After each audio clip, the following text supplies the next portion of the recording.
Hello crochet lovers, how are you? Welcome once again to Crochet Lovers, the channel where we'll learn to crochet step by step. Today we'll learn how to make this special beanie that I'm wearing. I had been wanting to make one of these for some years now. Don't forget to subscribe to the channel so you're up to date with all other tutorials, and remember to click on the like button if you like this video.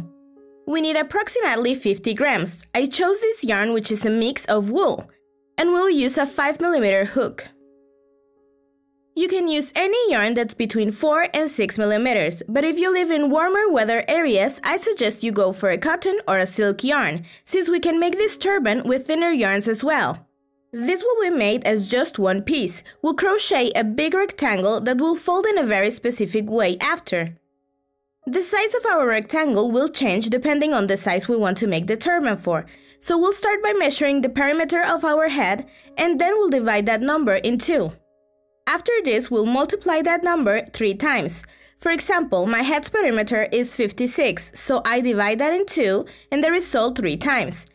And I'll get 84 centimeters. Once we have that final number, we'll add 4. So I'll take my 84 and then add 4. So I'll end up having 88 centimeters. This will be the length for my rectangle.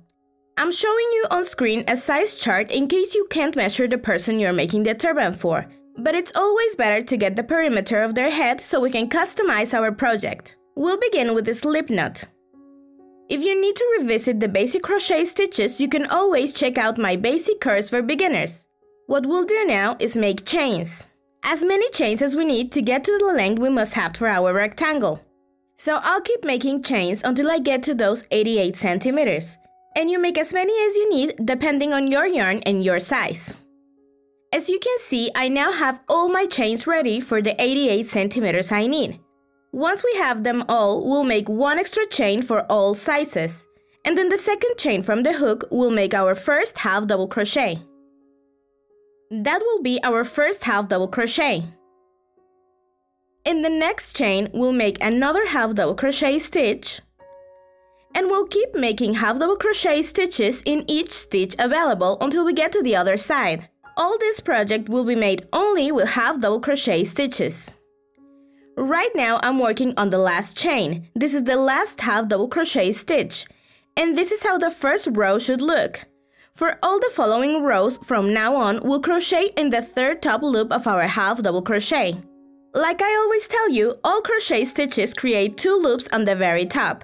This is what I collectively call the top loop. We always have one loop facing forward and one facing backward. But when we make half double crochet stitches, we'll end up having a third loop at the back. It's more horizontal. It almost looks like a new top loop made from the loop in the back and that third one. So it's in that third loop in which we'll be crocheting in.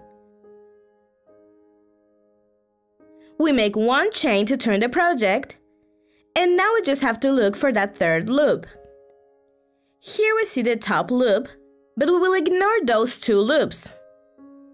And we'll look for the third one that should be now facing us. So we yarn over, we'll look for that third horizontal loop, and in there we'll make the half double crochet stitch. We go to the next horizontal loop. Remember that it's not any of the top loops. This is a horizontal loop that now should be facing us. And it's right there where we'll make our next half double crochet stitch.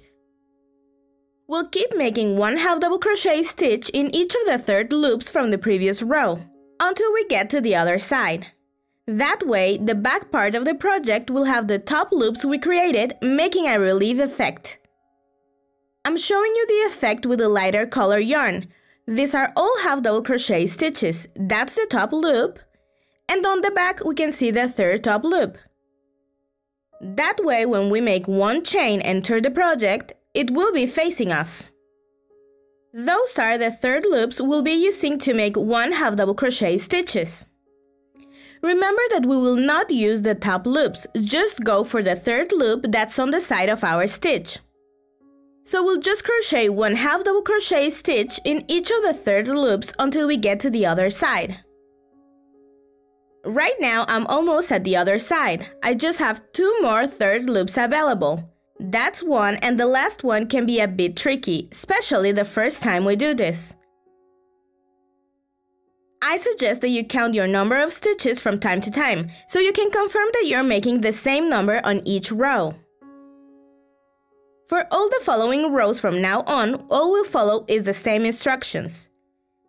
The idea is that we always end up with this effect that looks like a bit of a braid. So I'll just keep crocheting rows like this until I get to the width I need for my rectangle. On screen, you'll see the suggested widths I recommend per size. So I just have to keep going until I get to 11 or 12 centimeters. Always make one chain to go up, then you identify the top loops, which should be 2. Remember that we will not use them. And the third loop, which is horizontal, is where we'll begin making those half double crochet stitches. Remember that all the rows are the same until we get to the desired width for our project. Great, so I have achieved the desired width for my rectangle, between 11 and 12 centimeters, so I'll stop making rows now. Once we are done, I recommend we can always make one chain at the very end of the project so that the stitches won't become loose. After this, we can cut the yarn and remove the hook. And now we'll learn how we must fold this huge rectangle so we can create our turban. So now we'll set down our project and find the middle part. That is what we'll mark with a pin or a marker, whatever you have available. I will be using a marker to locate the middle of the project. So now we'll open the rectangle. And we'll see the middle is well marked. And then we'll fold both edges towards the center. Once we do this, we'll keep moving them up so they can cross at the top. Kind of like this. Now we'll flip the project over and we'll see the marker. We'll fold each of the edges so that they match our marker. We'll fold them as if we were making two small triangles. It's almost like an upside-down little boat. And we'll stitch these parts together so we can create our turban. We must have those two edges match the center of the rectangle, so I suggest you use a pin or a marker for this as well, in order to match the tip of this edge to the central part we marked before. And we do the same for the other side. We fold this to make another triangle. And in order for it to stay put, we'll set the markers so that everything matches the center of the base we made for our turban. Now we'll stitch together the edges to the base. And then we'll work on this part, which will be the top of our project. The last thing to do is stitch together the sides, but don't worry, I'll show you everything step by step. So we'll begin stitching the parts in the back. We can do this with single crochet stitches or with a yarn needle. We'll bring the yarn in on the side of the edge, and then we'll pass it through the base. And now we'll make roll stitches, which means we'll always go in through the same side and we'll come out on the other side.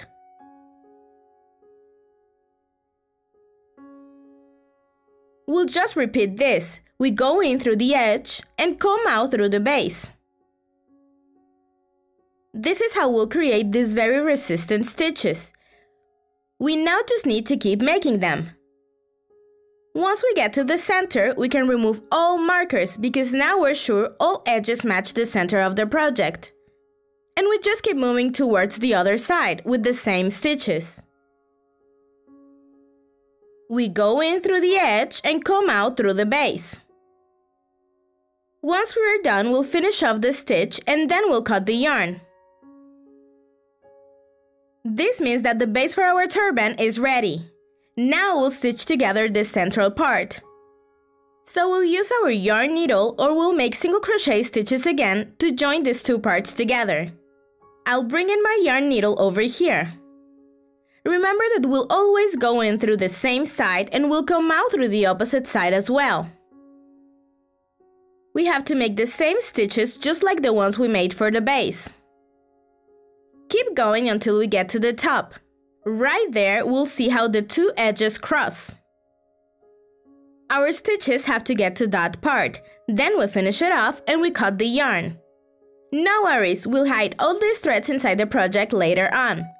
It's time to work on the other side, so we flip the turban over and we begin stitching the sides together. So we'll join the sides together right from where we folded the rectangle and going inwards. We'll stitch approximately 4 or 5 centimeters for teenagers and adults, and 2 or 3 centimeters for babies and children. I suggest you measure this. I have my ruler right here to make sure these are 5 centimeters. And we'll do the same for the other side. It's super important that our turban is symmetrical. I've marked 5 centimeters on the other side as well. For the sides, we'll make the same stitches we did for the other parts. We just keep going until we get to the part we folded.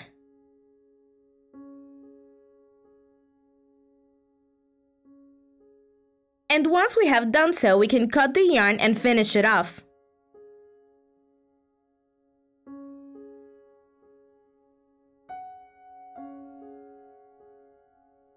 This is how the side looks once it's closed. And now we'll go to the other side where we'll do the exact same thing. Once all sides are closed, we can go straight to hiding all the remaining threads, which is the very last part. We just have to use our yarn needle to make them go through other stitches in the project. And after this, we just cut the thread close to base.